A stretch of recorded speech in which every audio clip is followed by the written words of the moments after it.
Hello, আসসালামু আলাইকুম viewers, সবাই কেমন আছেন? 20 এপ্রিল 2026 বাংলাদেশ পুলিশের এএসআই পদে নিয়োগ বিজ্ঞপ্তি প্রকাশিত হয়েছে। এই সার্কুলারটিতে আবেদন শুরু 28 এপ্রিল 2026 থেকে 27 মে 2026 পর্যন্ত। প্রার্থীর বয়স 18 থেকে 22 বছর। বাংলাদেশ পুলিশের কর্মরত কনস্টেবল এবং নায়েক পদের প্রার্থীদের ক্ষেত্রে সর্বোচ্চ বয়স 25 বছর। মুক্তিযোদ্ধা, শহীদ মুক্তিযোদ্ধা, বীরাঙ্গনা সন্তানদের ক্ষেত্রে সর্বোচ্চ বয়স 32 বছর। শিক্ষাগত যোগ্যতা এসএসসি অথবা সমমান পরীক্ষায় উত্তীর্ণ, কমপক্ষে জিপিএ 3.50 পেতে হবে। এইচএসসি অথবা সমমান পরীক্ষায় উত্তীর্ণ, কমপক্ষে জিপিএ 3.50 পেতে হবে। কম্পিউটার ব্যবহারের দক্ষতা অভিজ্ঞতা সম্পন্ন হতে হবে। জাতীয়তা অবশ্যই বাংলাদেশি নাগরিক হতে হবে। বৈবাহিক অবস্থা অবিবাহিত হতে হবে। এই সার্কুলারটিতে আবেদন করার জন্য কিছু শারীরিক যোগ্যতার প্রয়োজন, যেমন উচ্চতা পুরুষ প্রার্থীর ক্ষেত্রে 5 ফুট 6 ইঞ্চি, নারী প্রার্থীর ক্ষেত্রে 5 ফুট 4 ইঞ্চি। বুকের মাপ স্বাভাবিক অবস্থায় 32, প্রসারিত অবস্থায় 34 পুরুষের ক্ষেত্রে। নারীর ক্ষেত্রে প্রযোজ্য নয়। ওজন, বয়স ও উচ্চতার সাথে ওজন অনুমোদিত পরিমাপের হতে হবে। দৃষ্টিভঙ্গি 6/6। অনলাইনে আপনার এই ওয়েবসাইটের মাধ্যমে আবেদন করতে হবে। এইখানে কিভাবে আবেদন করতে হবে এখানে দেওয়া আছে, এগুলো আপনারা পড়ে নেবেন। মাঠে কিছু কাগজপত্র নিয়ে যেতে হবে, যেমন অ্যাডমিট কার্ড নিয়ে যেতে হবে, শিক্ষাগত যোগ্যতার সনদপত্র অথবা সামরিক সনদপত্রের মূল কপি, অর্থাৎ আপনার যে মূল সার্টিফিকেটের মূল কপি নিয়ে যেতে হবে। তারপরে চারিত্রিক সনদপত্র নিয়ে যেতে হবে, নাগরিক সনদপত্র নিয়ে যেতে হবে, শিক্ষা অভিভাবকের সম্মতিপত্র নিয়ে যেতে হবে, আপনার পরিচয়পত্রের মূল কপি নিয়ে যেতে হবে, না পিতামাতার জাতীয় পরিচয়পত্রের মূল কপি নিয়ে যেতে হবে, আপনার তোলা রঙিন সাইজের সত্যায়িত তিন কপি ছবি নিয়ে যেতে হবে।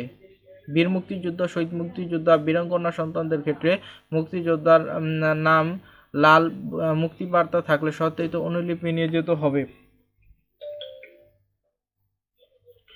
ক্ষুদ্র নৃগোষ্ঠী কোটা প্রার্থীর ক্ষেত্রে প্রমাণস্বরূপ রাজা ক্ষুদ্র নৃগোষ্ঠী জেলা প্রশাসক করতে মূল সনদের মূল কপি নিয়ে যেতে হবে সত্যায়িত। শারীরিক প্রতিবন্ধীর ক্ষেত্রে সুবর্ণ নাগরিক কার্ডের মূল কপি নিয়ে যেতে হবে। তৃতীয় লিঙ্গী প্রার্থীর ক্ষেত্রে জেলা সিভিল সার্জন কর্তৃক প্রদত্ত সত্যায়িত প্রত্যয়নপত্র নিয়ে যেতে হবে। MS office, web browsing, trouble shooting এর ন্যূনতম 3 সপ্তাহ মেয়াদি কম্পিউটার প্রশিক্ষণের অভিজ্ঞতার সনদের মূল কপি নিয়ে যেতে হবে। সরকারি, আধা সরকারি, স্বায়ত্তশাসিত সংস্থা চাকরিরত প্রার্থীদের ক্ষেত্রে আবশ্যিকভাবে যথাযথ কর্তৃপক্ষের অনুমতিপত্র নিয়ে যেতে হবে। আপনার কোন কোন বিষয়ের উপর পরীক্ষা হবে? ইংরেজি এবং বাংলা রচনা ও কম্পোজিশন। পূর্ণমান 100, সময় 3 ঘন্টা। সাধারণ জ্ঞান ও গণিত, পূর্ণমান 100, সময় 3 ঘন্টা। মনস্তত্ত্ব 50, সময় 1 ঘন্টা। কম্পিউটারের দক্ষতা পরীক্ষা নেওয়া হবে। বুদ্ধিমত্তা মৌখিক পরীক্ষা নেওয়া হবে।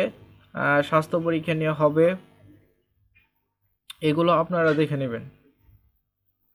এরপর আপনারা কোন কোন জেলার প্রার্থী কোন কোন তারিখে যাবেন এগুলো দেওয়া আছে।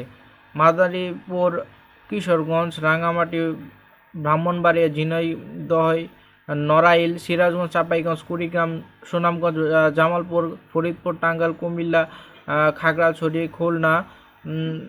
খুলনা জেলার বাসিন্দারা 18 তারিখ, 19 তারিখ, 20 তারিখ সকাল 8 ঘটিকায় উপস্থিত হতে হবে। সাতক্ষীরা, নওগাঁ, জয়পুরহাট, পঞ্চগড়, হবিগঞ্জ, নেত্রকোনা, ঢাকা, রাজশাহী, ফেনী, লক্ষ্মীপুর, চুয়াডাঙ্গা, বগুড়া, দিনাজপুর, সিলেট, ঝালকাঠি, পটুয়াখালী জেলার বাসিন্দারা 21 তারিখ, 22 তারিখ, 23 তারিখ জুন সকাল 8 ঘটিকায় মাঠে উপস্থিত থাকতে হবে। নারায়ণগঞ্জ, মুন্সিগঞ্জ, কক্সবাজার, মেহেরপুর, নাটোর, লালমনিরহাট, গাইবান্ধা, শেরপুর, ভোলা, বগুড়া, ময়মনসিংহ, গাজীপুর, শরীয়তপুর, মানিকগঞ্জ, গোপালগঞ্জ, বান্দরবান জেলার বাসিন্দারা 24, 25, 26 জুন সকাল 8 ঘটিকায় মাঠে উপস্থিত থাকতে হবে। নোয়াখালী, বাগেরহাট, যশোর, রাজশাহী, ঠাকুরগাঁও, নীলফামারী, মৌলভীবাজার, নরসিংদী, চাঁদপুর হাট, চট্টগ্রাম, কুষ্টিয়া, মাগুরা, পাবনা, রংপুর, পিরোজপুর, বরিশাল জেলার বাসিন্দারা 27, 28, 29 জুন সকাল 8 ঘটিকায় মাঠে উপস্থিত হতে হবে। আপনি যদি এই পেজটা পেতে চান তাহলে জব বার্তা 24 বিডি ফেসবুক পেজে ভিজিট করবেন, তাহলে এই সার্কুলারটা পেয়ে যাবেন।